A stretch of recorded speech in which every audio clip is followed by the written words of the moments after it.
अस्सलाम वालेकुम। Welcome back. हमारा नेक्स्ट चैप्टर है सॉल्विंग अ बायोलॉजिकल प्रॉब्लम।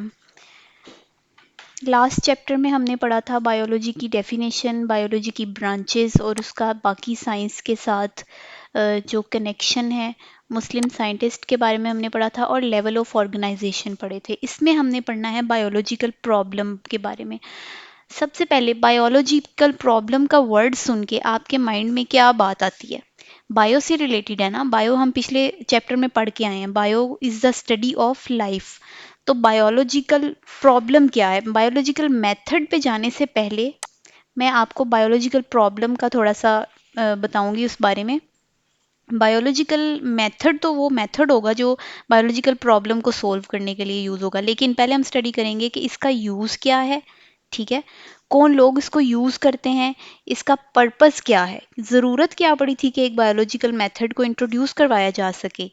ठीक है, solving a biological problem, bio में जो इश्यूज होंगे उनको सॉल्व करना है। जैसे फिजिक्स के न्यूमेरिकल सॉल्व करने का फॉर्मूला होता है आपके पास। ठीक है, फिजिक्स है तो उसमें न्यूमेरिकल सॉल्व होते हैं। केमिस्ट्री है तो उसमें हमारे पास केमिकल फार्मूलाज होते हैं जिससे हम उनके केमिस्ट्री के इश्यूज को सॉर्ट आउट करते हैं। ऐसे ही बायो का कोई प्रॉब्लम है, बायोलॉजी से रिलेटेड कोई भी प्रॉब्लम है, तो उसको सॉल्व करने के लिए हमारे पास बायोलॉजिकल मेथड होता है। ठीक है, अब ये मेथड बनाया किसने है? ठीक है, साइंटिस्ट ने, बायोलॉजिस्ट ने। ठीक है, ये एक साइंटिफिक मेथड है ना, क्योंकि बायो हमारी साइंस की डेफिनेशन है। This is a scientific method which is used for solving a biological problem. Biological method is a scientific method in which biological problems are solved. ठीक है, इसको हम कहते हैं बायोलॉजिकल मेथड। बायोलॉजिकल प्रॉब्लम होती क्या है? ठीक है, ये भी हम नेक्स्ट स्टडी करते हैं। ये प्रॉब्लम कौन सॉल्व करता है? ऑब्वियसली ये साइंटिस्ट सॉल्व करते हैं। ठीक है, साइंटिस्ट सॉल्व करते हैं। साइंटिस्ट में हमारे पास केमिस्ट भी आ जाते हैं जो केमिस्ट्री से रिलेटेड होते हैं, फिजिस्ट आ जाते हैं जो फिजिक्स से रिलेटेड होते हैं। ठीक है, उन्होंने जो साइंटिस्ट जो होते हैं, जो केमिस्ट होते हैं, जो फिजिस्ट होते हैं, उन्होंने कोई भी न्यू चीज़ डिस्कवर करनी हो, तो चाहे वो केमिस्ट्री का हो, या चाहे वो केमिस्ट हो, चाहे वो फिजिस्ट हो, या चाहे वो बायोलॉजिस्ट हो, उसने बायोलॉजिकल मेथड से गुजर के ही जाना है। ठीक है, उसने इस मेथड को फॉलो करना है। तो ये मेथड एक्चुअली, बायोलॉजिकल मेथड जो है ये हमारा पूरा, सारे जो प्रॉब्लम्स होती हैं साइंस से रिलेटेड उन सब में यूज होता है। ठीक है, अब इसके डिफरेंट स्टेप्स होते हैं हमारे पास। ठीक है, बायोलॉजिकल मेथड के हमारे पास डिफरेंट स्टेप्स होते हैं, उसको भी हमने आगे स्टडी करना है। उन स्टेप्स से हम गुजर के जो है वो इस पे जाते हैं। ठीक है, बुक में आपकी बायोलॉजिकल प्रॉब्लम, पहले बायोलॉजिकल प्रॉब्लम को हम क्लियरली समझ लेते हैं कि वो होती क्या है। कि बुक में बायोलॉजिकल प्रॉब्लम जो है उसके हवाले से मलेरिया की जो डिजीज़ है उसको डिस्कस किया गया है। ठीक है, मलेरिया को डिस्कस किया गया है, क्योंकि किसी दौर में, आज से बहुत टाइम पहले, मलेरिया का ट्रीटमेंट पॉसिबल नहीं था। मलेरिया की वजह से डेथ रेट जो था वो बहुत ज़्यादा बढ़ गया था। डेथ रेट क्यों बढ़ गया था? क्योंकि हमारे पास मलेरिया, मलेरिया एक्चुअली है क्या? मलेरिया में बुखार होता है, फीवर हो जाता है, फीवर की वजह से लोगों की डेथ हो रही थी। ठीक है, जैसे आज का बायोलॉजिकल प्रॉब्लम हमारे पास कोविड हो सकता है। ठीक है, वो वर्ल्ड वाइड है ना, हर जगह पे फैला हुआ है। इंसानों की डेथ हो रही है उसकी वजह से। तो आज का बायोलॉजिकल प्रॉब्लम जो है वो कोविड है। उस टाइम का बायोलॉजिकल प्रॉब्लम हमारे पास था मलेरिया। ठीक है, जो कि आपकी बुक में एग्जाम्पल दी गई है। मलेरिया में टेम्परेचर होता है। ठीक है, उसकी वजह से लोगों की डेथ हो रही थी। उस दौर की biological problem that was malaria. Malaria को कैसे सॉल्व किया गया स्टेप बाय स्टेप? ठीक है, उसको किस तरीके से बायोलॉजिकल मेथड से गुजर के सॉर्ट आउट किया गया, वो सब भी हम आगे डिटेल में पढ़ेंगे। साइंटिस्ट ने बायोलॉजिकल मेथड को यूज़ किया।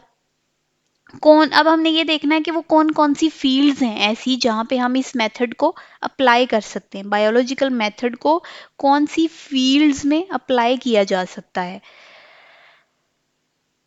पहले तो हमने ये देखा कि ये कौन से लोग यूज़ करते हैं। ठीक है, वो फिजिक्स के होते हैं, वो फिजिस्ट होते हैं, केमिस्ट होते हैं, बायोलॉजिस्ट होते हैं, इस मेथड को यूज़ करते हैं। अब ये देखना है कि किस, इस मेथड में हम किस किस के लिए अप्लाई करते हैं। ठीक है, नंबर वन हो सकता है हमारे पास एडवांसमेंट इन मेडिसिन।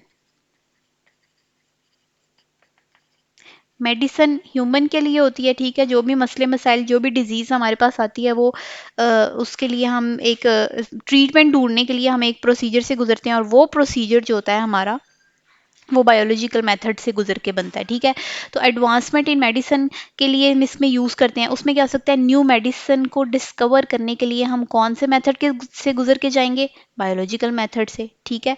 वो इसमें भी हम हमें जो है ये हेल्प आउट करेगा। नेक्स्ट आ जाता है हमारे पास इकोलॉजी, ठीक है, ये चीज़ें आपकी बुक में मैंशनड हैं। आपको शॉर्ट क्वेश्चन ये आ सकता है कि आप बायोलॉजिकल मेथड को किस जगह अप्लाई कर सकते हैं, वहां पर आप बताएंगे कि हम एडवांसमेंट इन मेडिसिन में यूज़ कर सकते हैं, न्यू मेडिसिन को डिस्कवर करने के लिए, इकोलॉजी इकोसिस्टम की स्टडी के लिए यूज़ कर सकते हैं, एंड टेक्नोलॉजी, ठीक है। टेक्नोलॉजी में किस तरह यूज़ करें, यहाँ पे जो टेक्नोलॉजी है इसको हम दोनों तरीकों से देख सकते हैं। या तो फिजिक्स के हवाले से बात करें तो हमारे पास जो फिजिकल टेक्नोलॉजी है, ठीक है, फिजिकल टेक्नोलॉजी है, और अगर वो सारी की सारी वो भी बायोलॉजिकल मेथड में आ जाती है, या फिर हम इसके साथ बायो लगा दें तो वो बन जाएगी बायोटेक्नोलॉजी, तो उसके अंदर भी इसका बहुत ज़्यादा रोल है, ठीक है। नेक्स्ट पॉइंट है जो इसका important, it also insures the data for public use, ठीक है। अब इसका मतलब क्या है, मतलब हमारे पास जो डाटा इकट्ठा होता है उसकी क्वालिटी को बेहतर बनाने के लिए भी ये मेथड यूज होता है। अब इसकी मैं आपको छोटी सी एक एग्जांपल देती हूँ। फॉर एग्जाम्पल, हम जनरली हम गंदम जो पिसवाते हैं घर में आटे के लिए, तो उसके अंदर अगर डस्ट पार्टिकल्स भी हों तो वो उसको पहले साफ करते हैं, ठीक है। अब उसको साफ, डस्ट पार्टिकल्स को साफ एक एक दाना पकड़ के तो नहीं साफ किया जा सकता ना, उसके लिए उन्होंने मशीनें सेट की होती हैं जिसमें डिफरेंट साइज के सीव लगे होते हैं जो पार्टिकल्स को सेपरेट कर देते हैं, ठीक है। तो उनके एंड पे जो प्रोडक्ट हमारे पास आएगी वो प्योर होगी, ठीक है। इस सारे प्रोसीजर से गुजर के वो जो प्रोडक्ट हमारे पास आती है वो प्योर होती है। वो जो एंड पे प्रोडक्ट प्योर आती है, बिल्कुल इसको उसको एग्जांपल दें, ऐसे समझें कि हमारे पास बायोलॉजिकल मेथड में भी जितने स्टेप्स हैं, जब कोई साइंटिस्ट एक्सपेरिमेंट कर रहा होगा उन स्टेप्स को फॉलो करता जाएगा तो उसके पास जो डेटा होगा वो क्वालिटी वाइज इम्प्रूव होता जाएगा, वो एक साइंटिफिक डेटा बन जाएगा, ठीक है। वो एक साइंटिफिक डेटा बन जाएगा क्योंकि उसने बायोलॉजिकल मेथड के सारे स्टेप्स को फॉलो किया, उसमें गलती की गुंजाइश नहीं होती। फिर वो डेटा पब्लिक यूज़ के लिए भी होगा। हम कोई न्यू मेडिसिन अगर डिस्कवर कर रहे हैं तो उसका फ़ायदा भी सबको होगा, ऑब्वियसली होगा, ठीक है। इस तरह कोई भी साइंटिस्ट जो भी एक्सपेरिमेंट करेगा अगर वो साइंटिफिक मेथड को फॉलो करेगा तो उसका जो डेटा है वो साइंटिफिक डेटा होगा और उसमें एरर के चांसेस बहुत कम होते हैं, ठीक है। एरर का सवाल उसमें पैदा इसलिए नहीं होता क्योंकि उसने स्टेप बाय स्टेप सारे फॉलो किए होते हैं जो बायोलॉजिकल मेथड के स्टेप्स होते हैं। बायोलॉजिकल मेथड के स्टेप्स अब क्या होते हैं वो हम नेक्स्ट लेक्चर में स्टडी करते हैं, ठीक है। इस लेक्चर को एक दफ़ा मेरे साथ रिवाइज कर लें कि बायोलॉजिकल मेथड एक्चुअली क्या होता है। बायोलॉजिकल मेथड हमारा एक ऐसा तरीका है जिससे हम अपनी बायोलॉजिकल प्रॉब्लम्स को सॉल्व करते हैं। बायोलॉजिकल प्रॉब्लम्स ऐसी प्रॉब्लम्स होती हैं जो रिलेटेड टू लिविंग ऑर्गेनिजम्स होती हैं, ठीक है। अभी हम बहुत नॉर्मल सी एक एग्जांपल मैंने यहाँ पर डिस्कस की थी, जैसे आजकल के दौर में कोविड है, ठीक है। कोविड आजकल की बायोलॉजिकल प्रॉब्लम है, ठीक है। इसको सॉल्व करने के लिए भी वैक्सीन बनाई साइंटिस्ट ने। तो ये जो साइंटिस्ट ने वैक्सीन बनाई थी वो एक प्रोसेस से गुजर के बनाई ना, ठीक है, वो बायोलॉजिकल मेथड से गुजर के बनी। तो इसलिए बायोलॉजिकल मेथड हमारी साइंटिस्ट की लाइफ में बहुत इंपॉर्टेंट होता है, और उसके और भी बहुत से फ़ायदे होते हैं। उसके फ़ायदे ये हैं कि उससे हम नई मेडिसिन बनाते हैं, उससे जो डेटा इकट्ठा होता है वो फर्दर आने वाले साइंटिस्ट जो हैं उससे इंफॉर्मेशन ले सकते हैं, ठीक है।